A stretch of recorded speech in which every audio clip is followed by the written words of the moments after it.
Bea Alonzo talo sa kasong isinampan laban sa kanyang kasambahay.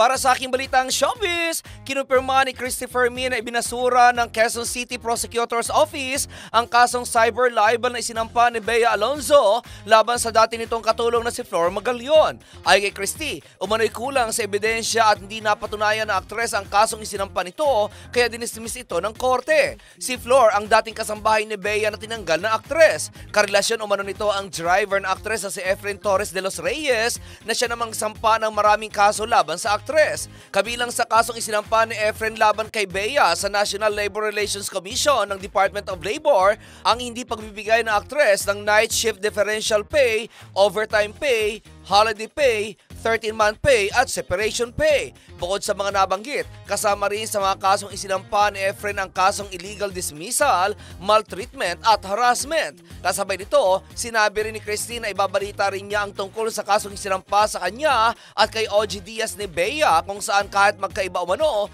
pero ang importante daw ay dapat may sapat na ebidensya para sumampa ang kaso sa korte. Pero kung wala raw may pakitang matibay na ebidensya si Bea sa isinampa nitong kaso laban sa kanya, sa kasama niyang si Wendell Alvarez at kay OG Diaz, ay sa basurahan din umano ang tuloy ng nasabing kaso. Kaugnay nito, bukas naman kami sa panig ni Bea.